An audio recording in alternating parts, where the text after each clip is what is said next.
Renungan Hari Rabu 9 Agustus 2023 Pekan Biasa ke-18 tahun A.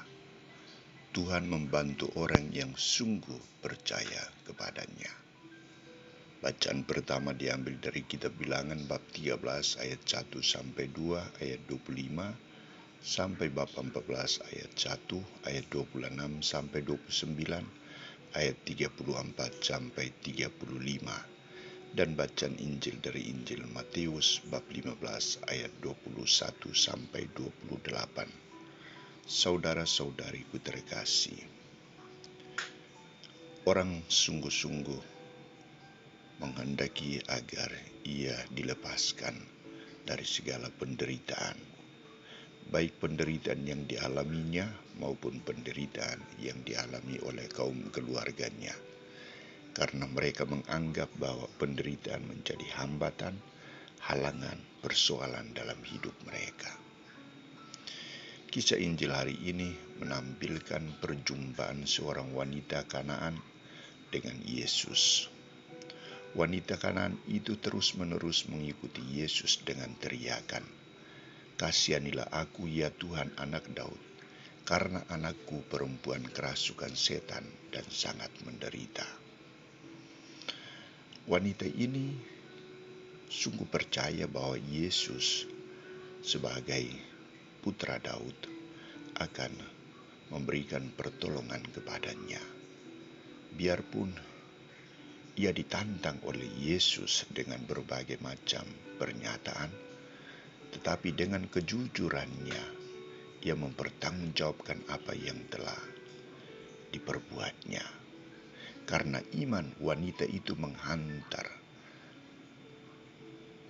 anaknya dan menjadikan anaknya sembuh dari penderitaan yang dialaminya.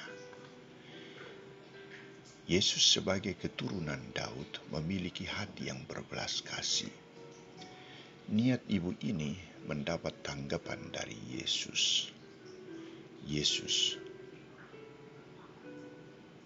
tegas mengatakan, "Tidak patut engkau mengambil roti yang disediakan bagi anak-anak dan melemparkannya kepada anjing." Perempuan itu mengatakan, "Benar Tuhan, namun anjing itu makan dari remah-remah yang jatuh dari meja tuannya." Lalu Yesus berkata, "Hai ibu, karena imanmu, maka jadilah padamu seperti yang kau kehendaki." Seketika itu juga anaknya sembuh. Suatu keajaiban terjadi karena usaha dan perjuangan untuk menghadapi berbagai tantangan dan teristimewa karena iman.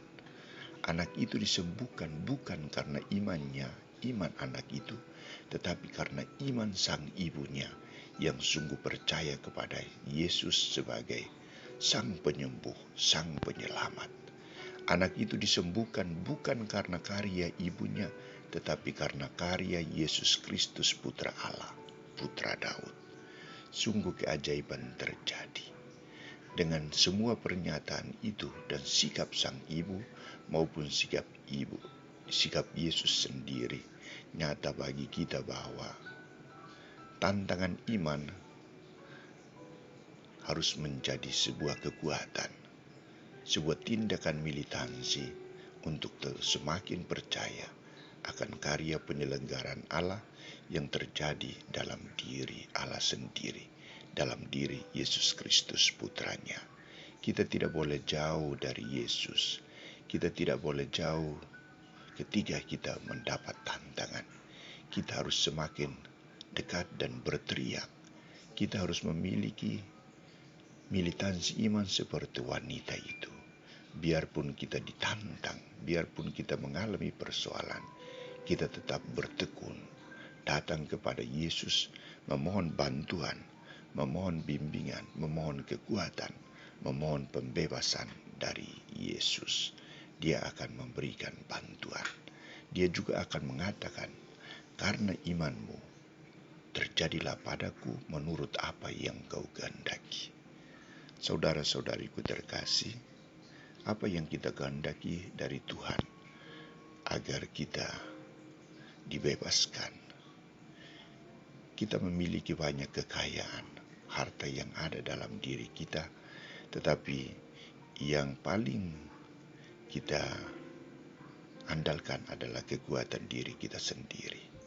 Maka mari dengan rendah hati kita mohon agar Tuhan menjauhkan kita dari segala ego, kesombongan, dan kita rendah hati di hadapannya. Kita datang ke hadapannya untuk memohon kepadanya agar Ia menyembuhkan kita. Ia memberikan bantuan kepada kita. Roh Tuhan akan menjadi sumber kekuatan bila kita semakin dekat padanya. Semoga kita mampu. Amin.